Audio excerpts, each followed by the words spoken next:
everyone, welcome back to our channel. I'm Nelly. And I am Banner. And we are Sailing Zola. Woohoo! Okay, today we're going to be doing a video for you guys about things that we wish we would have known when we were buying a boat. We're going to be changing it up a little bit. Typically we do like pretty much straight vlogs, like our day-to-day journeys through the Bahamas and to the Dominican so far, but today we're gonna switch it up a little bit since we're back in Texas. Yes, the reason we are switching up, like he said, we're back in Texas. We kind of took a month off the boat just to spend time with family back in Texas again, and it's hurricane season, so we're leaving the boat in the Dominican right now, and then we're gonna get up and going again back down the Caribbean after hurricane season. We didn't know how to sail at all before we started. We are complete newbies, so this video is for beginners, like people who have never even thought about it, that are just like, I want to go.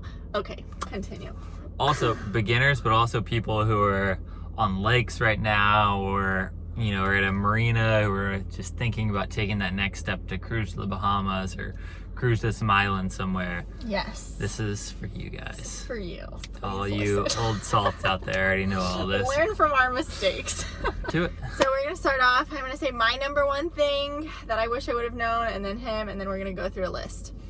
So my number one thing I wish we would have known when buying the boat was that we are going to spend way more than we think we are on the boat. Meaning, like, you find this awesome turnkey boat, and you're like, okay, sick, this is great, we can go through the Caribbean with this, you know, we're not going to need to spend a lot more on it. I promise you're going to spend a lot more on it than you think, okay? You may set aside a number, but problems always happen on boats, no matter how new it is, no matter how pretty it is, no matter how well equipped it is, you're gonna spend a lot of money. So definitely have some aside. If you spend all of your money that you have on the boat and think that you can just like live off of nothing from the start, definitely rethink that and maybe go like 10K cheaper and save yourself somewhere around that just for the first few months. They say BOAT, B-O-A-T, is an acronym for break out another 1,000. Yeah. Very true. It is. I mean, we've definitely like put a lot into this boat, and we are still putting a lot into this boat. We've been learning as we go. We started in Florida, we're in the Dominican, so you can imagine how much has happened since then. Learned a lot. We've learned quickly. a lot. Okay, what's All yours? right, so my number one thing, which I kind of fully expected to spend more. I didn't really want to talk about that too much because I didn't want to discourage her, but I expected that. I was ready for that. But I spent all this time while we were looking for boats, like learning about the pros and cons of different boats, learning how to sail, points of sail, how to perfectly, I could pretty much tell you how to trim the head sail, the main sail, like all the little details before we'd even step foot on the boat. Can I interrupt you real fast? This is an important thing. But so I had never been on a sailboat before, never sailed anything, but I spent so many hours on YouTube that I could tell you how to do every little thing. And surprisingly enough, it all transferred. As soon as we got on the boat, I already knew how to do everything. Now practicing was a whole nother story, you know, make a lot of mistakes, trial and error, but I knew how to do everything. What I didn't do was spend a lot of time watching videos, taking classes, courses on maintenance, because sailing is the easy part. Sailing is fun, it's relaxing, it's exciting. It's so easy. It's Even fun. for me, it was easy to learn. You'll see how easy it was when she's screaming when we're heeling over in the It was beginning. easy to learn. It was easy to learn, It was yep. difficult to get used to. But the hard part is fixing everything, because I had no mechanical background whatsoever, and pretty much like a weekend after we bought the boat, it was already fixing stuff. I mean, the day we got the boat, we didn't even have the head sail, and I had no idea how to put a head sail up. And so that next day we had to trial and error, learn how to put a head sail up. And then it's literally everything from your main engine, your big diesel in the boat, your outboard engine for your dinghy, the toilets. There's so many systems in the boat that Right. you don't even think about until there's something wrong with them. A lot of electrical stuff. If I would have spent more time just like watching, I'm sure I still haven't done it today because I should while we're here in Texas, but I'm sure there's a ton of great videos on just basic like wiring stuff. I've had to wire so many things since we've got the boat and spend a lot more time doing it than I should have had I have just learned a little bit before we got the boat. That's my number one thing, is spend as much time on the maintenance, the learning side, as you do learning how to sail. Yes, definitely agree with that. Okay, so next thing, we bought a boat that wasn't super equipped for cruising, but it was really cute. Still really cute, but yeah, we are putting a lot of money into equipping the boat to how we like it. And we didn't think, and we've heard that it's not necessary to have a water maker, and it's not. You don't need a water maker cruising if you want to be conservative. And it's been fine. We've been fine. If you're going in the Bahamas, totally fine. We washed dishes in the ocean. We washed ourselves in the ocean and just did like freshwater rinses. But if I could go back, I would either find a boat with a water maker or find a boat and add $5,000 to that for a water maker that we would install. Because we have on our boat 135 gallons of water total. And being like absolutely so conservative with it, like on off, just like, you know, showering on off, shampoo, conditioner, body wash off, on off, you know, like rinsing like that, we can last a month. I did the math. But if we were to live like normal, we would probably be using like 10 to 20 gallons per day. So you can imagine how quickly that would go. Yeah. If you're gonna spend your whole life at a marina and you have access to free water, that's great. But in the Caribbean and the Bahamas, water is not free. It's expensive. It's expensive. The first marina we got to in the Bahamas, it was 75 cents a gallon. Yeah. That was like ridiculous to spend money on like fresh water like that when you can have it like yourself desalinated on the boat. So highly recommend having a water maker, buying a boat that already has a water maker, or putting aside money for it. Now, having the water maker, this will just channel right into the next thing. Nice. If you're gonna have a water maker, you gotta have the power to run it. So we bought the boat, and what was there, 350 watts of solar on board. 350 watts of solar. And everyone told us, oh, that's plenty for the Caribbean. You don't need that. That'll be, you know, just fine. That's more than enough. Well, the solar panels were, excuse my language, absolute shit. Every little square on the actual panels everyone was compromised. And we didn't know that. We looked at the solar panel and it was like shitty, but we were like, oh, that's okay. Like they say it still works, so it must still work. You Don't know? believe them. It doesn't work. No, it doesn't work.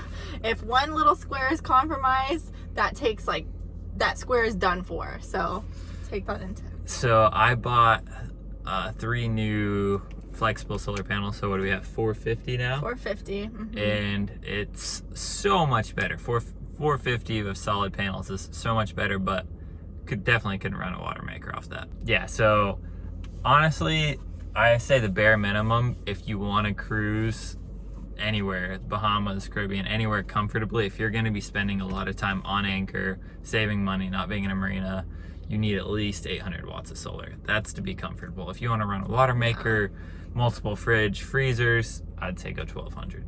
Yeah, our AC, if you have AC, which is nice to have. Okay, next. Okay, this is not necessary. Again, none of this is really like you don't need it, but I promise it'll make your cruising experience so much better. Okay, find a boat that has davits, dinghy davits, because you will have a dinghy and you will have an outboard. What are davits? Sorry. Davits go on the back of your boat, and it holds the dinghy up. It takes the dinghy from the water up nice and easy with a winch, or some of them are automatic. But the reason I say this is because we don't have them, and our entire cruising experience thus far has been, it's difficult when you have to winch the dinghy up with your halyard and put it on the front of your boat, and then when you're sailing you can't see straight in front of you, or it's bouncing around, and then we have to manually the both of us and lift this 100-pound outboard off the dinghy in waves sometimes and like maneuver it onto our outboard mount. And it gets in the way of like your roller furling where your head sail unfurls off of, and it gets in the way of your anchor. So it's hard to pull up the anchor. It's hard to set the anchor. So it's super doable. We did it. We did it. We're in the Dominican. We went like almost 1,000 miles with it. But it would be, davits are worth the money. Like we're spending now $3,000 to get them put in the Dominican, which is way better than the U.S. Yeah, but we tried to get them in the U.S. in Florida, and it was gonna be like $5,000. So we'll take $3,000. $3 extra grand that you have to put into it when we've already been cruising for 6 months. Sometimes you run out of money, you know, so you can't do that. So think about this stuff before you buy it. Okay. You next. Where are we at? Generators. Okay, so if you have a boat that has an inboard generator, that's awesome, super great. And it may work for now. The only issue is everyone we spoke to, all of our friends that we made in the Bahamas that had the inboard generators, we couldn't go to their boat and have a drink with them or go to a bar without them talking about how their generator broke down either today, yesterday, or how they know it's not going to be working tomorrow or that evening. Literally every single person we spoke to with an inboard generator was always complaining about how it's breaking down. On the other hand, we spoke to a few people with just some like portable Honda, I think 2200 generators, who had nothing but awesome things to say about it. Now, we're going to make another video because we're going to buy one once we get to Puerto Rico. That'll be our next stop. And so who knows, it might cause us problems too, but we've only heard good things about the portable generators, and we've only heard bad things about the inboard generators. Right. I was gonna say, to go along with that, I'm gonna create a new point. Provisioning stuff you don't think about. Okay, so when you are in the Bahamas or in the Caribbean, you really don't think that you're not going to be able to get parts there. But it really is impossible sometimes to get parts delivered to you, no matter how much money you have to pay, you know? So you have to think about every system on your boat before you go and think, what is something that can break with this system? What is something that I need for this system if it breaks? Just get spares of everything. Just get another one. For everyone out there worried about the engine, I'd say at least get an alternator belt, an impeller, and like a bunch of ray cores. Like 10 or 20, like not even joking. Ray cores are going to be your primary fuel filter, and the fuel is very low quality in the Bahamas. Or get a Baja filter, which we are getting now. Which is like a funnel filter, so when you're actually getting gas at a marina or wherever you are, or diesel, you pour it into this filter first. Which we should have got, which is something we wish we would have known. But ray cores can save you, because if you have bad fuel and you keep swapping out the ray cores, it's stopping it from getting further along the system. Just watch our latest video. Yeah, I had to change the ray core. Crossing to the Dominican. Don't tell them. You have to watch. So this one is get an anchor as big as your windlass or you can handle. We have one that is like the perfect size for our boat, and we have dragged many times. People make fun of us for saying dragged. And like it happens, you know, but why not just like have it for safety and to make yourself feel better, because we've been in some like really sketchy dragging situation. Peace of mind. Yeah, or like in strong winds. You never know when you're gonna get strong winds, and you can't do anything about it. And no matter if you have like one anchor out and you're in the right direction, or two anchors out, like you may as well just have the biggest anchor possible for your boat. And you can't buy that while you're cruising, or you can, and it's very expensive. So just get it while you're in the States and be safe. As you guys already know, things are a lot cheaper in the US than in the Caribbean. I mean, that one's pretty obvious. It's just hard to find. Just educating yourself a little bit more before you have the Survey Sea Trial on your boat. I looked online a bunch at what we needed to look at, and it's hard to find good information online. What's that?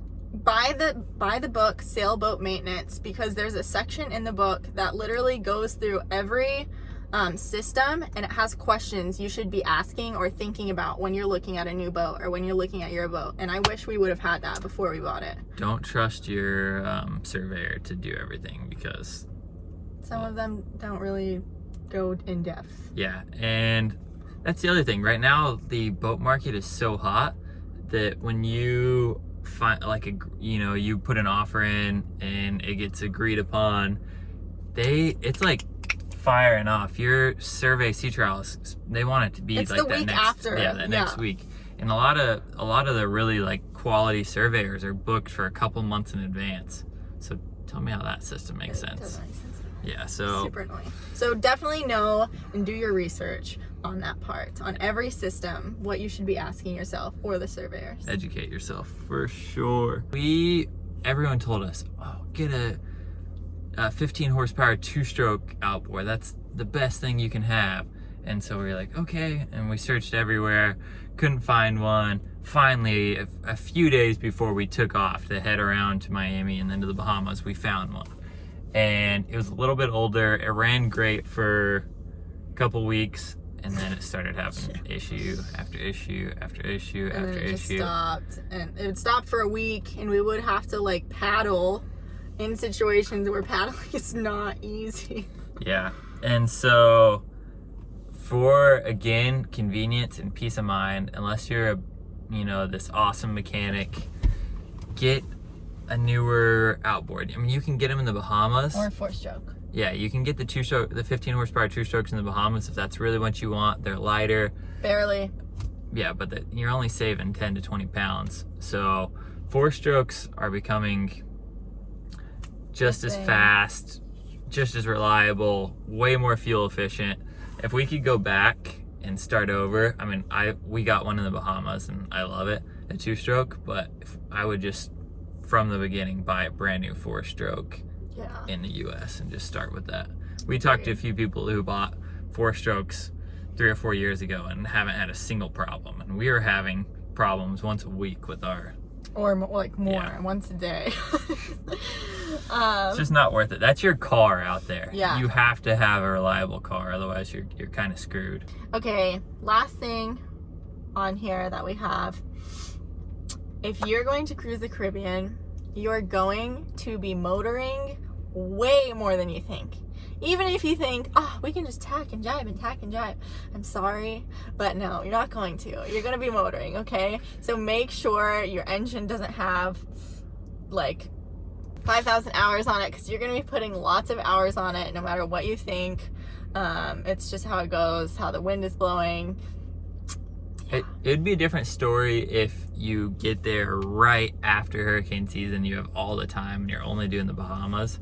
But if your goal is to get further down the Caribbean, then it's a lot of motoring, a lot of motor sailing. That's just the reality of it. That's the reality, and you never know what's gonna happen to your sails. You just much less for you.